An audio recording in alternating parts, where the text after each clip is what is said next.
Right now, Stephen Dickinson is out in front with Scott Fox boat behind. Edwin Lambert has made a move on the inside of between the shoreline and the lead fleet. Ellie Woman has slipped into fourth. Jamie Harvey is right now in fifth. We have other boats just trading behind. Even though the defending champion Rudy Bailey was over the line at the start, he has made some ground, having to come back.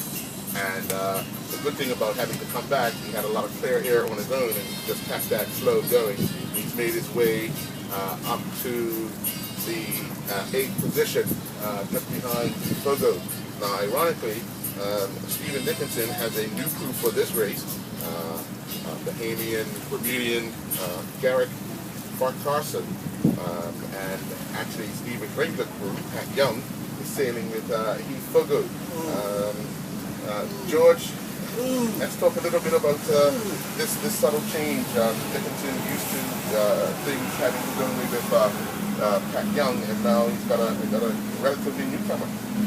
Well, Earl, I promised myself that I'll stay away from controversy today, but I thought it was quite interesting when practice race yesterday, Stevie had the young Damien with him, and I asked where's Pat. He didn't answer. So now I'm looking to see if they repeat. So Earl, I tell you, this race is unique in itself, and it just gets better and better every year. You never know what you're going to find out here. Interesting enough, the second duel is going on right now, and as the committee, I'm looking, I've got my eyes on it. Gladwin Lambert may have been defeated, but I wouldn't speculate on that too much. But hey, it's a good day out here. The spectator fleet is respecting the sailors, and we've got a straight flow to St. George's. Ironically enough, when I say a slow race, it took 25 minutes to get to the tip of Dockyard. Number 37 buoy, so it's slow going, but hey, guys, give these sailors room, let them sail, let them do what they do best.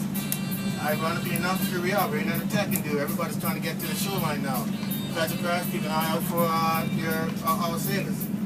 I'm looking on over yonder, looks like Raquel is just starting to come back to Hawkfish Beacon, so the duel is going to start now. Long way to go, it's anybody's race. Well, Juggler, we saw some things go on. Ellie Woman has now started attacking duel. She's almost come to a standstill. Scott Fox has actually gone to the front as Stevie went to cover Edwin. Both boats seemed as if they just stopped in the water. Jamie Harvey looks like he's making his way towards Dockyard, trying to get some clear here. Raquel Evans is heading towards the North Shore. And others are now, it looks as if the wind has dropped right out here in Dockyard.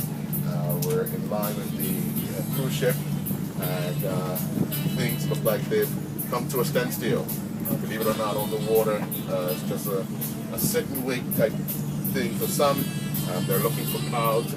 Under clouds, there's quite a bit of wind that they're looking for. And you can see everyone just looking around, looking for that spot to go to try and get a lift here or there. So, Brother Jason, from here, just off of Dockyard, that's the latest we have. We'll give you a rundown again. Once again, Scott Fox has moved into the lead. Stephen Dickinson in second, Edwin Lambert third. Jamie Harvey has moved up on the outside to fourth, with Raquel Evans in fifth. It looks like Heath Fogo has some momentum over Ellie Woman, and now the defending champion, Rudy Bailey, is standing in his boat, trying to move the sail around to get some movement on his boat. So that's what we have from you here. Yeah, as George is saying, the wind is starting to shift around, so people are trying to get their boats moving in the direction of which way the wind is shifting. So we'll be back just before news time to give you an update. Hopefully we have some things happening on the waters.